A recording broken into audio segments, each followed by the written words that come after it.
Hello, beautiful people. Welcome back to Pain to Passion Live. Buckle up, guys. This is going to be a fun time. I'm so excited because I get to chat with the beautiful and amazing Rachel Luna today. Hi, Rachel. Hello, Gabby. Thank you for having me. Very excited to be here. I have been so looking forward to this. It's been up on my calendar for a while. And when I saw that the day was coming, I'm like, it's finally here. Everyone get out of my house. This is me and Rachel time. So I'm so stoked. Rachel just released this amazing book. If you're watching on YouTube, you can see Permission to Offend. She has a bunch behind her that matches her shirt, which I just love. This book is amazing. I really didn't know what to expect, except that I knew I loved you and I knew your voice was incredible, but like, I was like, where is this gonna go? But the more that I've dived into it, I'm like, okay, everyone needs to read this, especially if you're a driven, compassionate, wanting to go for it woman. I really think like all of the messages, it's not just one, it's so many messages in here. It's so rich and wonderful. But before we jump in to this book, because I have so many questions about your amazing content, I would love to hear, just for anyone who doesn't know you yet, like, who is Rachel? Where do you come from and what are you about?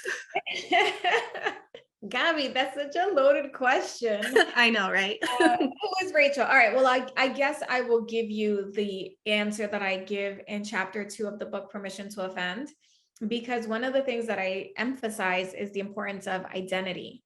And what often happens when people ask that question, who are you? Tell me about yourself. We begin to rattle off our roles and responsibilities. So Mhm. I'm Rachel Luna. I'm a #1 bestselling author. I'm a coach. I'm a mother. I'm a wife. We start to give out all these assignments that Mhm. other people have given to us or that we've taken on ourselves. But at the end of the day, that's not really who we are. Those are just things that we do or moments in our life.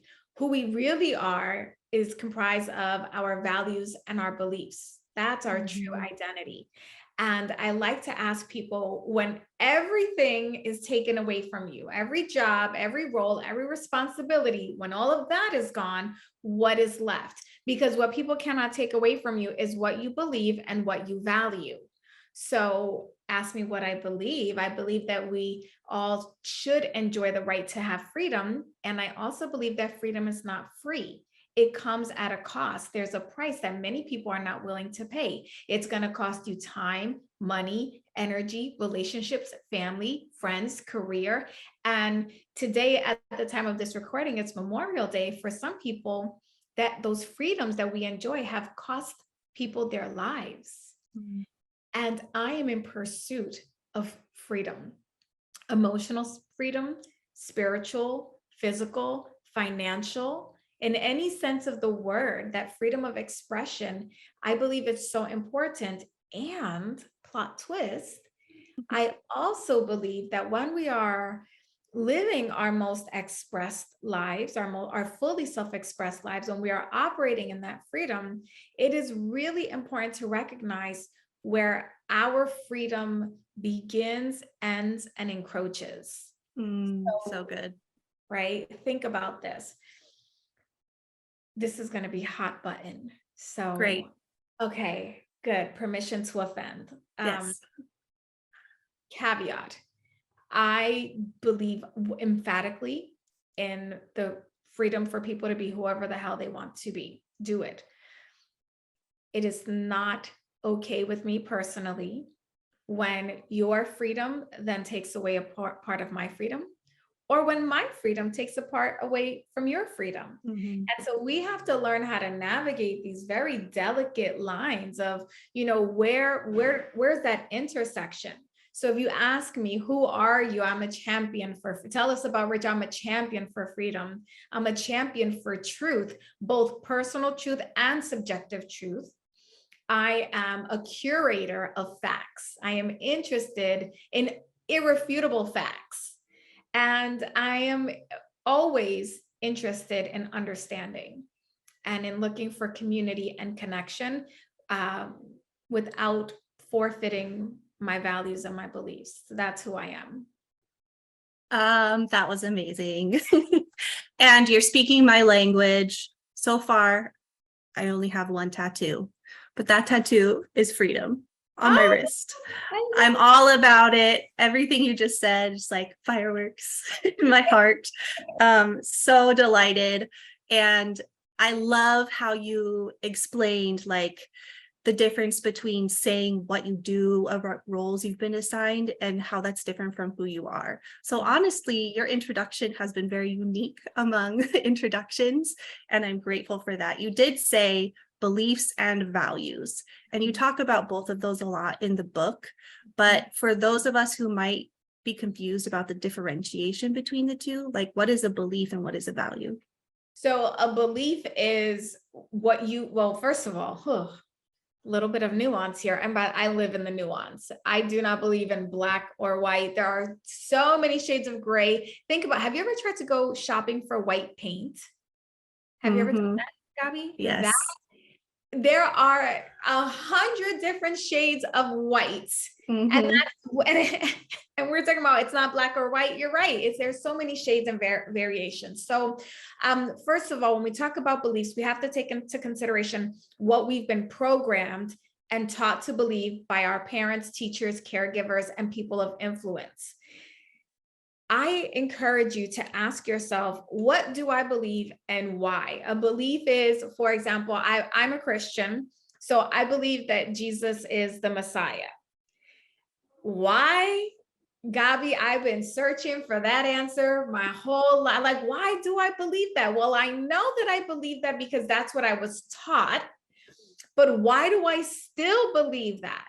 Okay. Mhm. So this is something that I'm really interested in when I work with my clients, and I'm always kind of pushing back, but why, but why, but why, going 5 layers deep and asking why, because then you hit the truth. That surface, that first answer to why, that's conditioning. Second answer, Mm. programming. Third answer, deep rooted beliefs so that you can stay safe, right? Once we go layers 4, 5, 6, 7, now we're getting to the truth of the truth.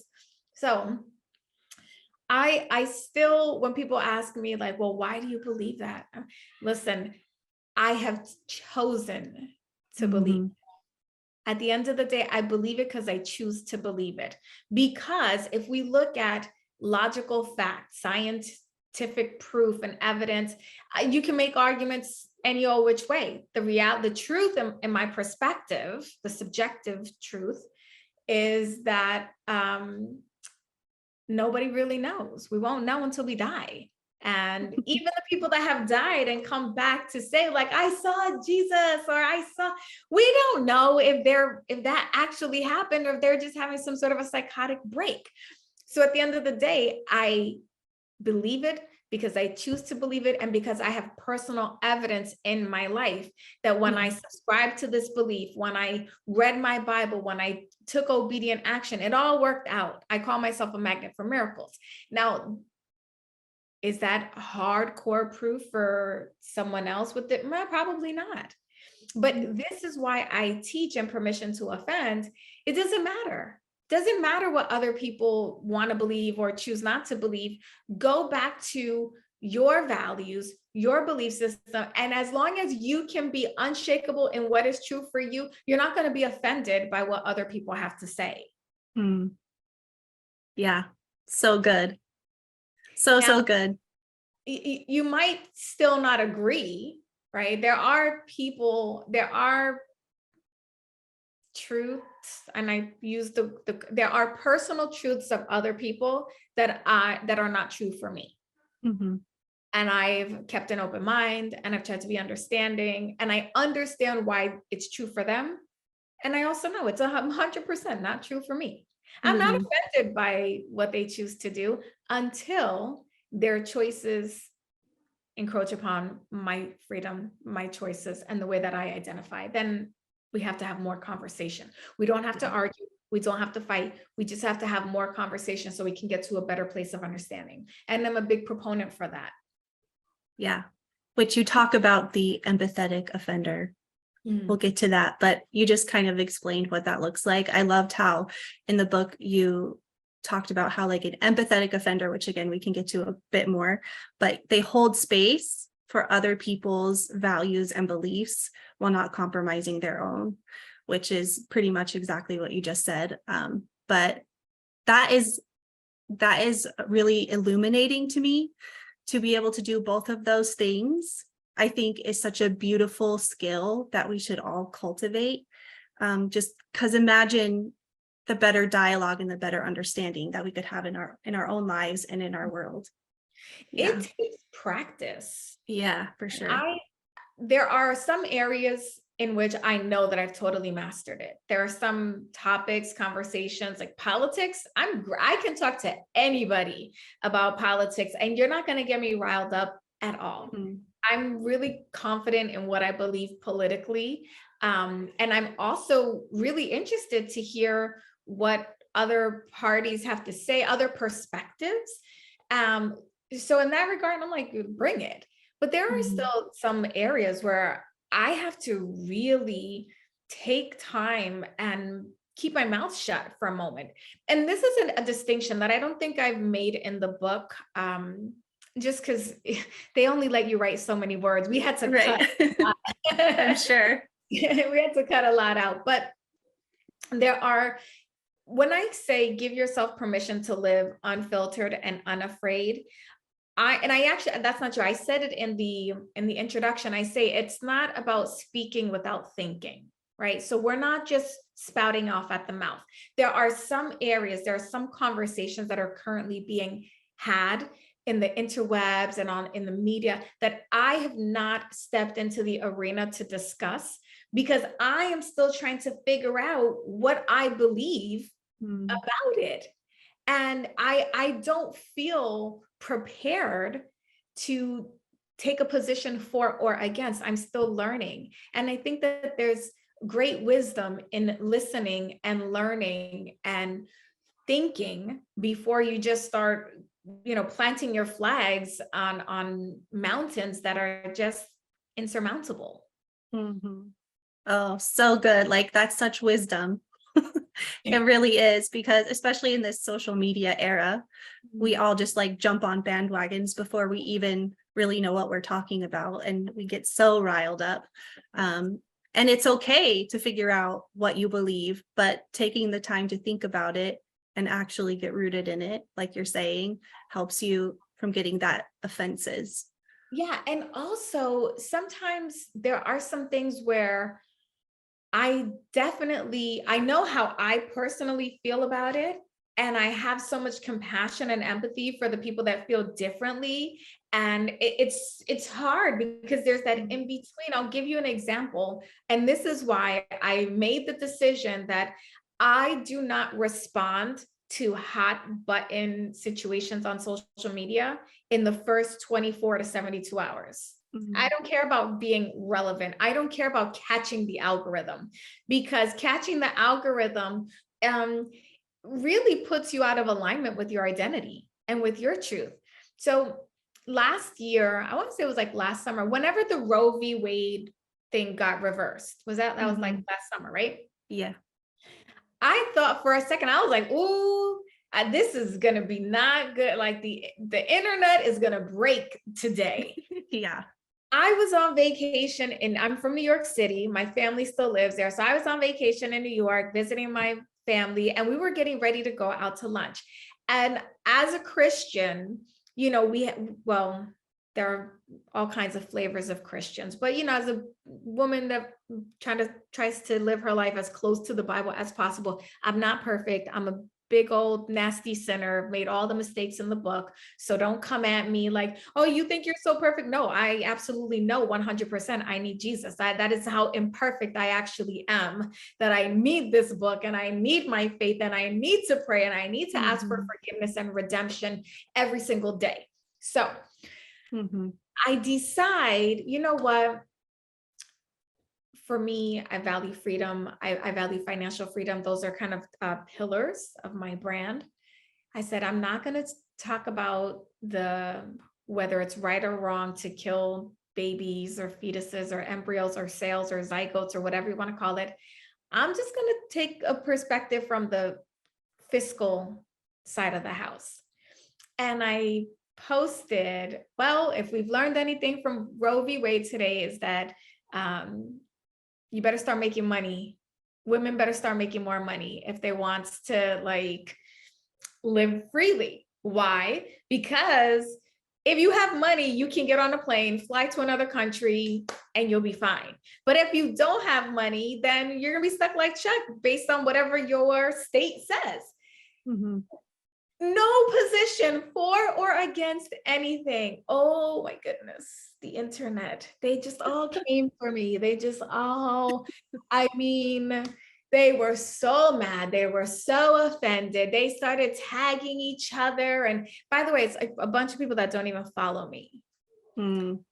And I started to get into the comments. And then I was like, you know what? I'm on vacation. I'm just going to let them fight it out in the comments. I said what I said, and I didn't even say anything about women's rights. Right.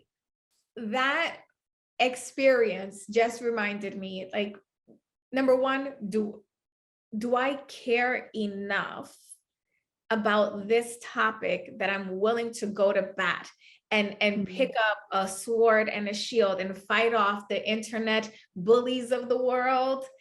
And it's not that I don't care about the lives of children. I absolutely do. It's not that I don't care about the rights of women. I absolutely do. It's that wisdom tells me right now, there is no clear solution. In order for women's rights and the protection of children and our, like, so many things have to change for this to work out to where everyone gets to win. And these are conversations that we're not having as a society.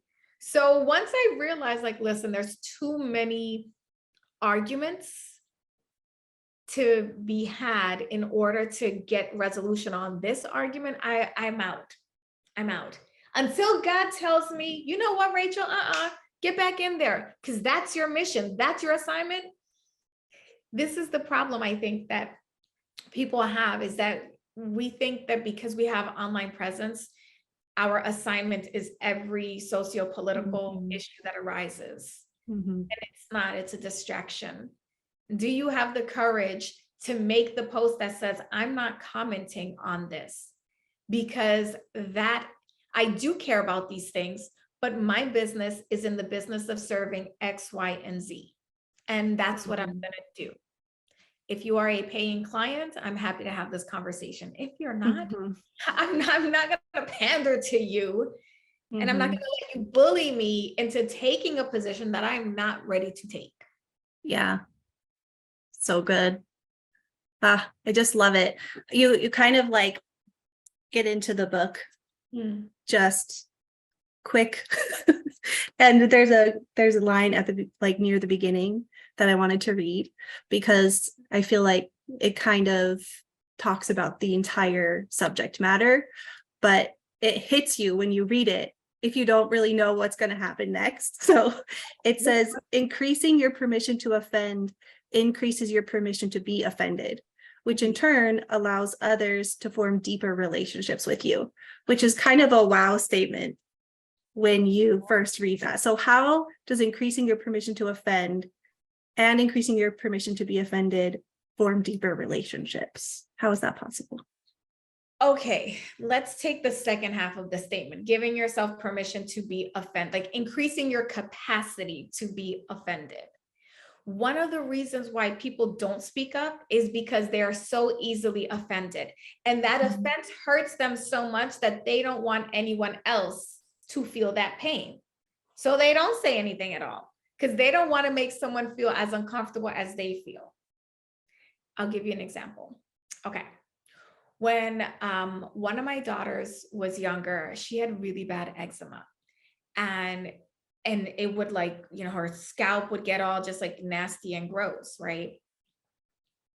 And me, being the Puerto Rican that I am, I'm like, get over here, and I'm digging through her hair and I'm doing all these things. And I don't think about how she feels. Mm. My other daughter comes and says, let me look your hair, mom. Let me look your hair.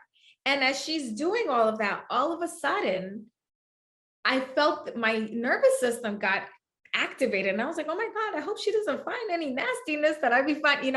All of a sudden my heartbeat started to race. And I thought, oh, is this what my little girl feels like? Because she would avoid it, right? She'd be like, no, mom, please, like, it's fine, it's fine. And I'm like, no, get over here, let me look.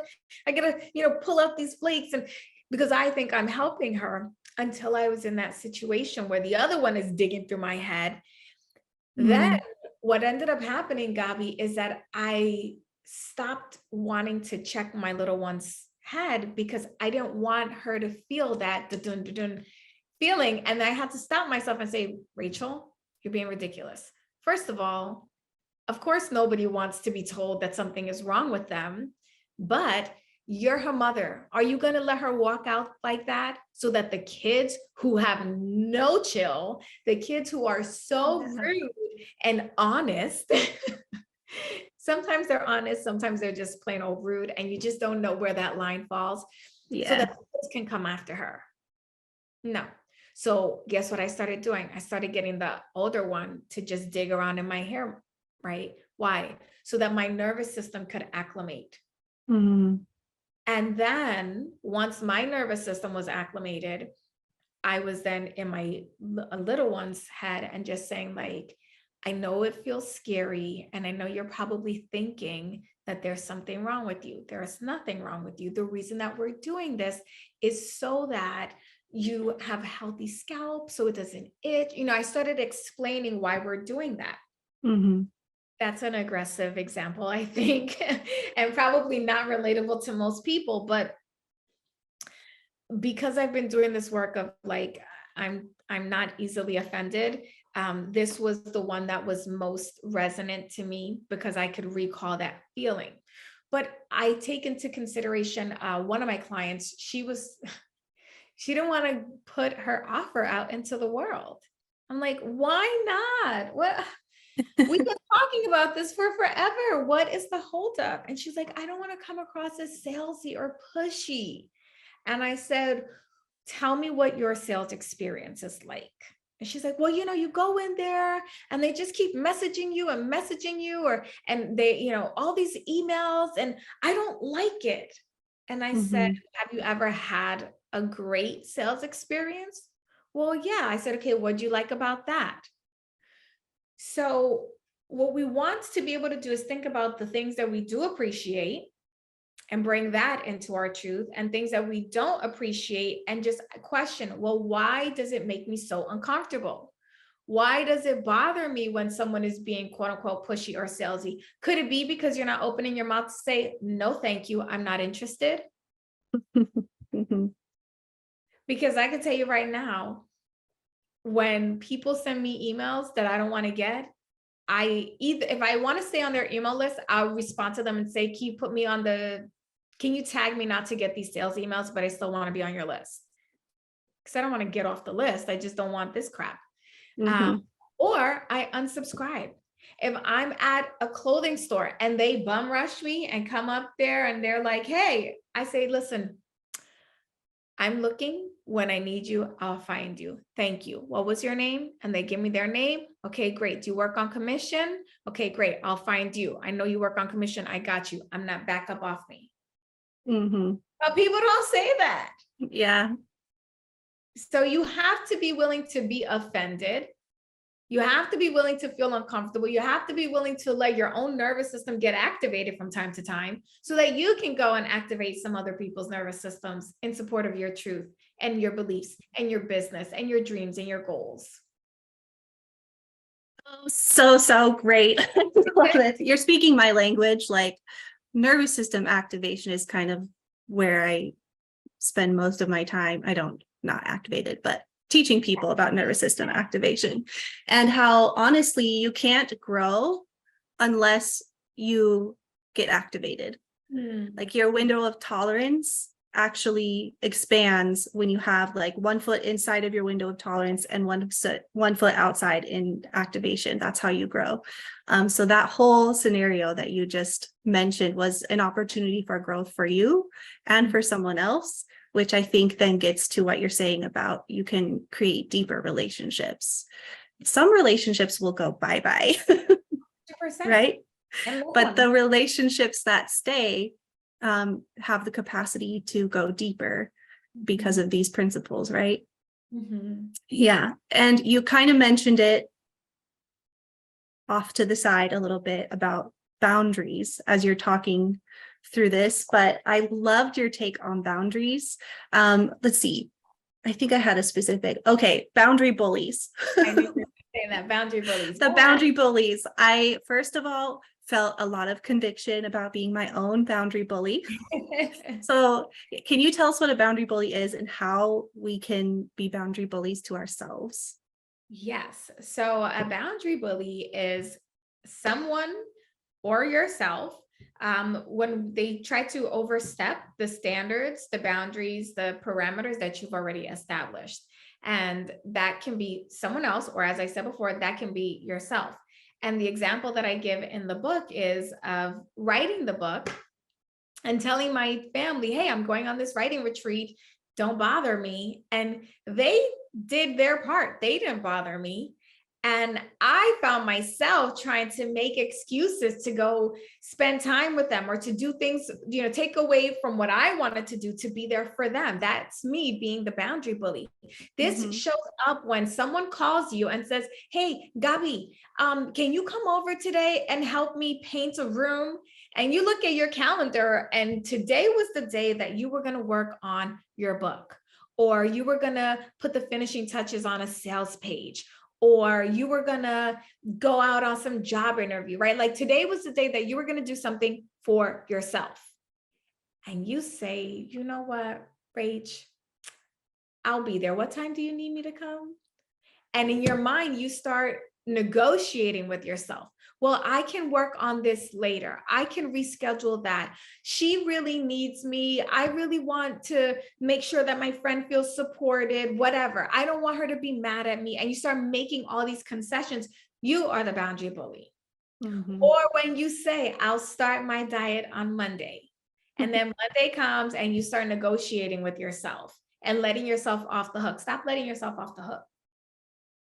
Yeah. Because every time you bend, breach, or break your boundary, you are sending a signal to your unconscious mind that you are not worthy, that you are not a finisher, that there's something wrong with you, that you can't be trusted. And if you can't trust yourself, who can you trust? So you've got to start keeping your word to yourself and put those boundaries, set and honor the boundaries. Yeah, it's so true. Like understanding your worth and being your own boundary bully. Your example actually hit home really, really good for me because I have 2 little kids and they're like everything to me. And how many times have I done the thing like run out to get donuts for them, like you almost did, but you didn't run out to get donuts for them because, oh, it will just make them feel so happy and they'll smile. And I realized later, I totally burned that time that I had set aside for myself and they were actually going to be okay. Like this didn't change anyone's life except for mine. Right. I'm the one that messed up myself. And how often we do that and it like postpones or delays goals or dreams and all of these things, which you're such a dreamer. You talk about dreams so much. So let's talk about that a little bit more as far as like pursuing your dreams. What does pursuing your dream and actually working towards your dream have to do with permission to offend? Oh gosh, if anybody's watching on YouTube, you just saw my face make all kinds of different, like, oh, pursuing your dreams. Gosh, I think that feels a little heavier for me than I probably want to admit, but I will for the sake of our conversation, because I am currently in a season of reevaluating my dreams. And I don't think that we encourage that enough. I think it's more like you have a dream, pick your dream and just go towards it and never give up on your dreams. Never give up. Listen, some dreams you have to give up. Like I am 4'11". I'm not going to play WNBA. I don't even think that WNBA is a thing anymore, right? So if that was my dream, it's time to let that dream go and reevaluate and pursue another dream. So why giving yourself permission to offend is so important is because giving up on a dream will be offensive to some people. Mm. Having a dream will be offensive. I think about those kids whose parents are like, you have to be a doctor or a lawyer or a rocket scientist, or one of those like fancy titles. Mm-hmm. And that's their dream. That's not yours. And maybe it was even your dream for a time, but you discovered you want to be a baker or an artist or a Subway sandwich artist maker, whatever, like my oldest daughter, she's 14, but she wants to work at an ice cream shop or at a Starbucks. She wants to be a barista.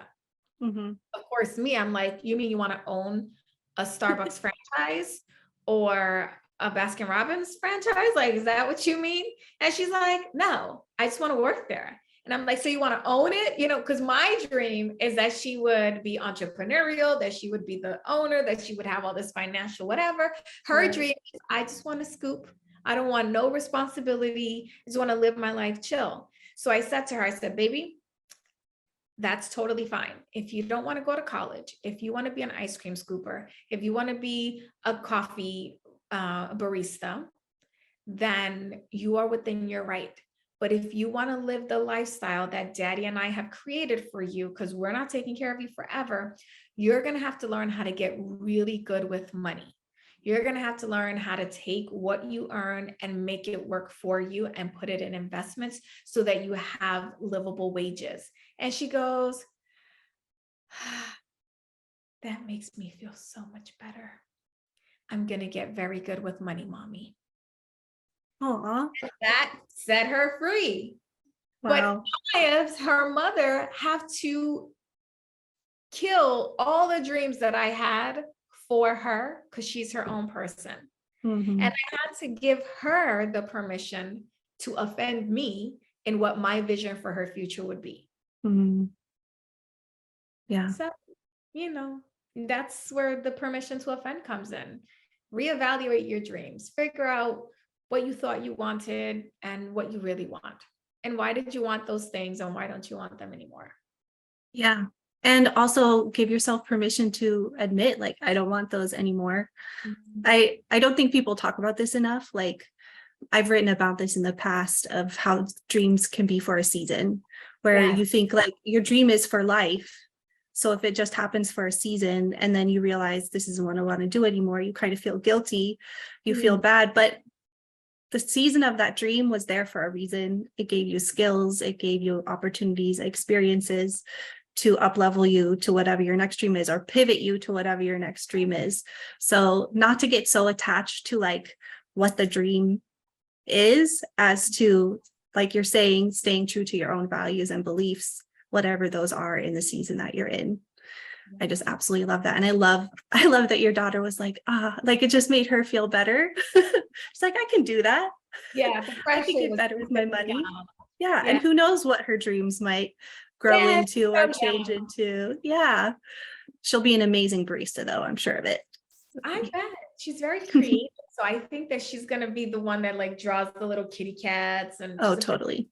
Fantastic artist. So I have no doubt she'll be successful regardless. I love it. And the good thing is, her mom is an entrepreneur. So I'm always, she draws and paints. And I'm like, do you want me to help you sell these on the internet? Like, should we get an Etsy shop started for you? And she's like, Mom, I like to paint for myself. Okay. But if you ever want to make money, she's like, I'm good. One day, hopefully she will. And then I'll be able to help. If she doesn't, then I have a bunch of beautiful collectible pieces. So perfect. Always worthwhile. I have a lot of those too, just up on my fridge right over there. Well, you are amazing. It's so wonderful talking with you. I'm sure I could talk to you about this book all day because it's like so rich. Everyone go get a copy of the book, Permission to Offend. Also leave a review, please, on Amazon. Those are really important for visibility and all of the things. So go and do that. But Rachel, is there anything else that you would like to share with the audience that you feel like is really important before we go? Oh man, I would say, examine, we talk about this in chapter 1, which we didn't get to chat about today, the framework for freedom, but Mhm. really pay attention to the stories that you're telling yourself about your like lived experiences, because that will Mhm. make a difference. Separating the story that you tell yourself from the facts of what actually happened is the quickest way to set yourself free so that you can start giving yourself permission to offend. And I hope that you'll definitely get the book, do the work. The audiobook is fantastic, if I say so myself, and I do. And if you are a Spanish speaker, it's also available in Spanish. Is so awesome. Just to mention the framework for freedom, I did work through it. And I have to tell you, it was so helpful.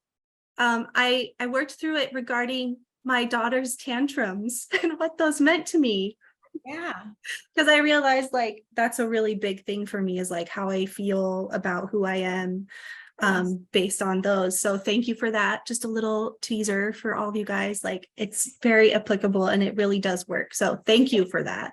Well, And Gabi, go ahead. sorry to interrupt you, but it's also fantastic for couples. So I had Mm, a reader share with me the other day that she and her husband were having some sort of an argument, and she said, I told him to go read your book, and he reads personal development. So he gets the audiobook, he finishes it. He left a great review on Amazon actually talking about how it helped them. And I've had so many people say to me that my work hasn't just helped them personally or in their business, but it's also helped in their relationships, familial mhm. and in partnerships. So for that alone, it's worth a read. Yeah, that is so cool. I love it. Well, thank you so much. I will include all your links and everything in the show notes. Guys, go make sure you get connected with Rachel. Is Instagram your favorite place to connect with people? Instagram is my favorite place. And since you're already listening to a podcast, definitely consider checking out my podcast, Permission to Offend. And if you're watching on YouTube, we are actually going to be doing a video podcast. So Awesome. subscribe to my channel at Girl Confident. Yay. So go check out the links, guys. They're in the show notes, and get connected with Rachel. Get her book. It's amazing. Thank you again for being here today. It's been so much fun. Thank you, Gabi. I appreciate you. Bye.